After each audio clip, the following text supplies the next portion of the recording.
Hello friends, welcome to our YouTube channel let's talk in English. स्वागत है आप सभी का हमारे यूट्यूब चैनल पर। दोस्तों, आज का हमारा टॉपिक है नाउन केसेस, जिसमें हम समझेंगे nominative, possessive and accusative case क्या होते हैं और हम किस तरह से पजेसिव केस को फॉर्म कर सकते हैं, बना सकते हैं। और हम डिस्कस करेंगे नाउन्स इन अपोजिशन के बारे में, जो आपको सभी तरह के competitive exams, schools, business email writing and sentence formation में हेल्प करेंगे। तो दोस्तों, इससे पहले कि हम स्टार्ट करें, अगर आप इस चैनल पर नए हैं और आपने अभी तक इस चैनल को सब्सक्राइब नहीं किया है तो प्लीज़ इस चैनल को सब्सक्राइब कीजिए और बेल आइकन को दबाइए सभी लेटेस्ट वीडियोस पाने के लिए। तो चलिए दोस्तों, स्टार्ट करते हैं और समझते हैं नाउन केसेस क्या होते हैं। तो सबसे पहले हम नॉमिनेटिव केस की बात करते हैं। तो दोस्तों, नॉमिनेटिव एंड एक्यूजेटिव केस को समझने के लिए ज़रूरी है कि हमारा सब्जेक्ट एंड ऑब्जेक्ट का कॉन्सेप्ट क्लियर हो। और सब्जेक्ट एंड ऑब्जेक्ट के कॉन्सेप्ट पर मैं ऑलरेडी वीडियो बना चुका हूं, जिसका लिंक मैंने डिस्क्रिप्शन में दिया है। तो अगर आप इसको और डिटेल में समझना चाहते हैं तो आप वो वीडियो देख सकते हैं। तो चलिए फ्रेंड्स, हम समझते हैं नॉमिनेटिव केस। यहाँ पे मैं आपको एक एग्जांपल्स भी दूंगा नॉमिनेटिव केस और एक्यूजेटिव केस को समझने के लिए, जिसमें हम समझेंगे कि सब्जेक्ट और ऑब्जेक्ट कैसे आइडेंटिफाई करते हैं। जो नॉमिनेटिव केस की डेफिनेशन है, when a noun or pronoun is used as the subject of a verb, it is said to be in the nominative case. तो जब हमारा नाउन या प्रोनाउन किसी भी सेंटेंस में एज ए सब्जेक्ट यूज होता है तो उसको हम नॉमिनेटिव केस कहते हैं। और when a noun or pronoun is used as the object of a verb, it is said to be in the accusative case. तो जब हमारा नाउन या प्रोनाउन किसी भी सेंटेंस में एज ए ऑब्जेक्ट यूज होता है तो उसको हम एक्यूजेटिव केस कहते हैं। तो फ्रेंड, हम कैसे आइडेंटिफाई करते हैं किसी सेंटेंस में कि ये नॉमिनेटिव है या फिर एक्यूजेटिव है? तो चलिए हम एक एग्जांपल से समझते हैं। Rahul loves mangoes. तो फ्रेंड, अगर आपको किसी भी सेंटेंस में को आइडेंटिफाई करना है या एक्यूजेटिव को आइडेंटिफाई करना है तो आप नॉमिनेटिव को आइडेंटिफाई करने के लिए यू विल पुट हु और व्हाट इन योर सेंटेंस। तो आप वो जो सेंटेंस बनाएंगे वो हु और व्हाट से बनाएंगे नॉमिनेटिव फाइंड आउट करने के लिए, और एक्यूजेटिव या ऑब्जेक्टिव फाइंड आउट करने के लिए आप होम और व्हाट से सेंटेंस बनाएंगे। तो चलिए हम समझते हैं। Rahul loves mangoes. तो यहाँ पे अगर मैं इसको एक क्वेश्चन क्रिएट करूं, हु लव्स मैंगो और mangoes, and next question would be what does Rahul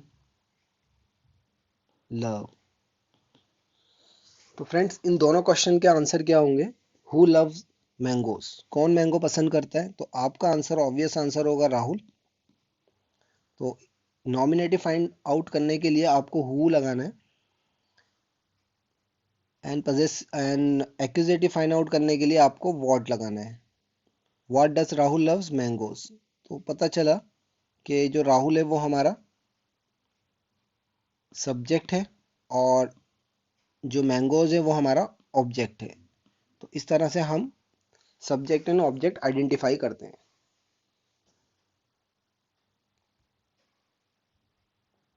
तो दोस्तों, चलिए कुछ नाउन के केसेस देखते हैं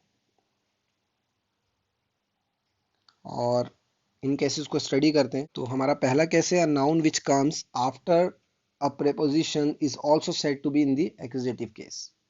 तो फ्रेंड, इस सेंटेंस का मतलब हुआ कि अगर कोई भी नाउन प्रेपोजिशन के बाद यूज होता है तो वो एक्यूजेटिव केस में कहलाता है।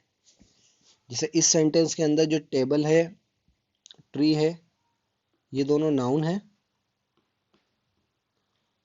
और ये दोनों आफ्टर द प्रेपोजिशन यूज हुए हैं। We have use them after the preposition. तो इस तरह के सभी नाउन जो प्रेपोजिशन के बाद यूज होते हैं हमारे, वो सभी नाउन हमारे एक्यूजेटिव केस में कहलाते हैं। तो चलिए फ्रेंड, दूसरे केस को स्टडी करते हैं। Nouns in English have the same form for the nominative and accusative. तो फ्रेंड्स, इन दो सेंटेंस को आप एनालाइज कीजिए, जिसमें हमारा नाउन है विंडो। फर्स्ट सेंटेंस में ये एज एन ऑब्जेक्ट यूज हुआ है और एक्यूजेटिव केस में यूज हुआ है, और दूसरे सेंटेंस में ये एज एन सब्जेक्ट यूज हुआ है and it is use or it is used or said to be in the nominative case. तो इस केस का मतलब या इस रूल का मतलब ये हुआ फ्रेंड कि अगर आपका नाउन नॉमिनेटिव केस में यूज हो या एक्यूजेटिव केस में यूज हो तो नाउन की जो फॉर्म है वो सेम रहती है, वो फॉर्म चेंज नहीं होती है। जैसे हमने इसमें विंडो सिंगुलर नाउन यूज किया है, इस नाउन को एज ए नॉमिनेटिव यूज करेंगे तो भी ये सिंगुलर ही रहेगा, सिंगुलर नाउन ही रहेगा। तो चलिए फ्रेंड तीसरे केस को स्टडी करते हैं। Nominative generally comes before the verb and accusative comes after the verb. Like अगर आपका कोई भी नाउन या प्रोनाउन है वो नॉमिनेटिव केस में यूज़ हो रहा है तो वो जनरली सबसे पहले सेंटेंस में आएगा, और ये हम ऑलरेडी इस चीज़ को समझ चुके हैं जब हमने पहले डिस्कस किया था हमने अपनी वीडियो में कि सब्जेक्ट एंड प्रीडिकेट के बारे में। तो जो हमारे सब्जेक्ट होते हैं generally comes first in the sentence and occasionally comes after the verb. तो ये हमारा सब्जेक्ट है और ये हमारा एज ए नॉमिनेटिव केस में यूज़ हुआ है। लाइक एक वर्ब है और मैंगोज जो है वो हमारा एक्यूजेटिव केस में यूज हुआ है और ये एक ऑब्जेक्ट है। जो हमारा फोर्थ केस है उसको स्टडी करते हैं और समझते हैं।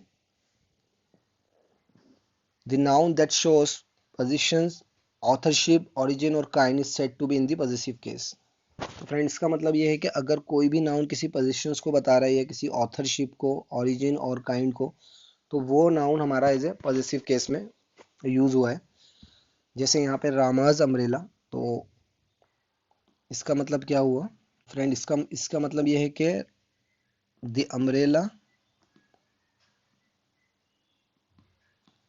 belonging to Rama.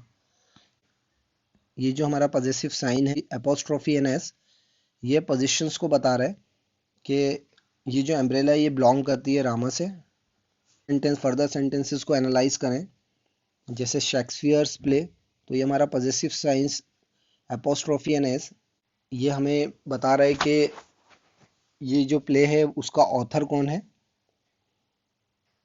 प्ले एक एक्टिविटी को कहते हैं फ्रेंड्स, तो इसकी ऑथरशिप को हमें इसमें पता चल रहा है। जैसे हम एक और सेंटेंस को एनालाइज करते हैं, अ चिल्ड्रंस प्लेग्राउंड, तो इसमें हमें पता चल रहा है वो प्लेग्राउंड किस तरह का है, काइंड चिल्ड्रंस। होप क्या ये आपको क्लियर है।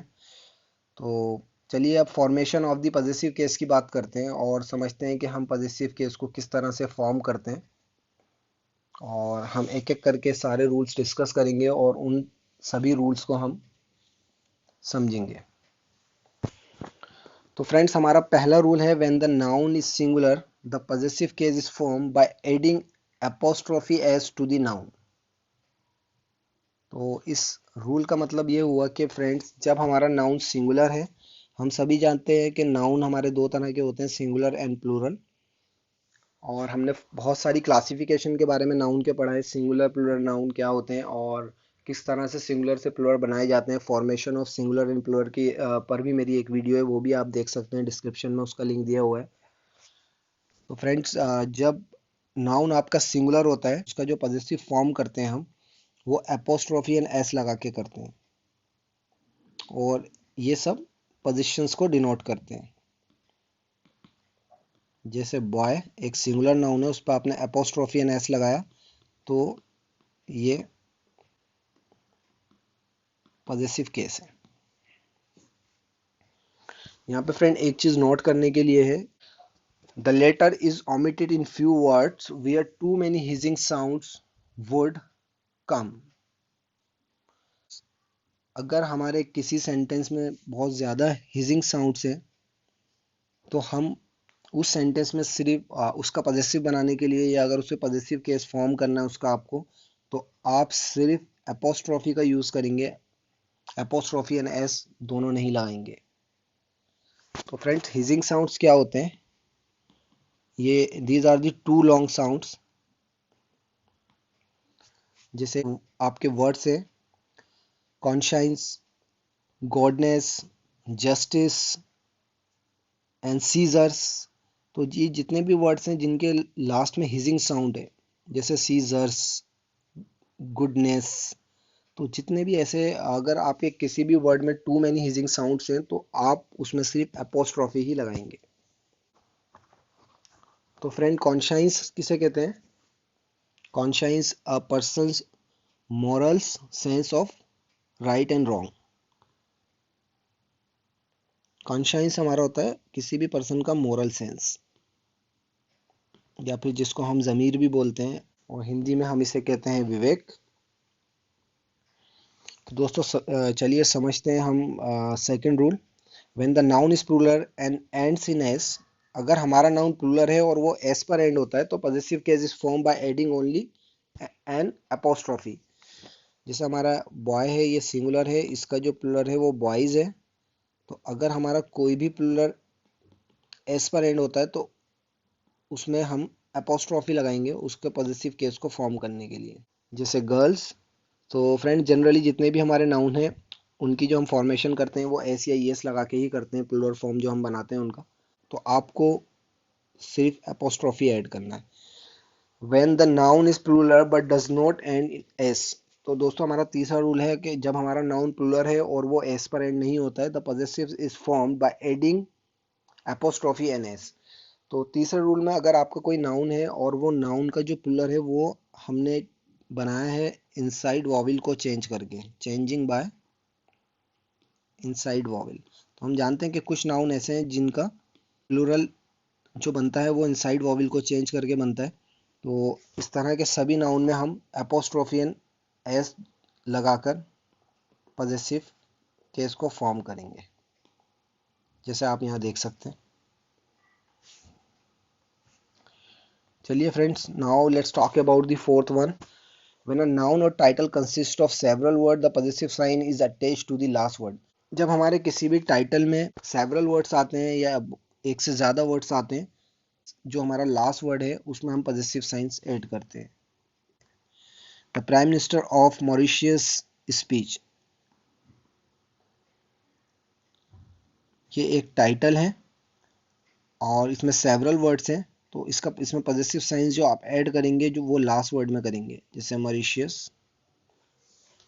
तो फ्रेंड्स हमारा फिफ्थ रूल है when two nouns are in apposition the possessive sign is put to the latter only. तो फ्रेंड अपोजिशंस इन नाउन्स का के बारे में थोड़ा सा डिटेल में समझते हैं कि अपोजिशन इन नाउन क्या होते हैं। तो अपोजिशंस की मीनिंग होते हैं फ्रेंड्स प्लेसिंग, नियर बाय और क्लोज। जब कोई चीज़ किसी एक चीज़ दूसरे चीज़ के करीब होती है या फिर क्लोज होती है तो ऐसे ऐसी चीज़ों को अपोजिशंस बोलते हैं। तो इसी तरह से अगर एक सेंटेंस में दो नाउन हैं और वो एक दूसरे के पास में आसपास यूज हुए हैं तो वो सभी नाउन हमारे नाउन्स इन अपोजिशंस कहलाते हैं। जैसे हम इस सेंटेंस को देखते हैं, that's Tagore the poet house. तो इस सेंटेंस के अंदर जो नाउन है पोएट वो फॉलो कर रहा है अनदर नाउन टैगोर को और उसको डिस्क्राइब कर रहा है। तो इसी तरह के सभी नाउन हमारे नाउन्स इन अपोजिशन कहलाते हैं। तो अपोजिशन नाउन्स जितने भी हमारे, जैसे इसमें पोएट है जो है हमारा वो एक अपोजिशन नाउन्स है क्योंकि ये फॉलो कर रहा है टैगोर को और उसको डिस्क्राइब कर रहा है। तो इसमें हम अपोस्ट्रोफी अपोजिशन नाउन में लगाएंगे, जैसे पोएट में हमने अपोस्ट्रोफी एन एस लगाया है। तो thank you friends, if you have liked this video please share it with others and please do subscribe this channel and click on the bell icon.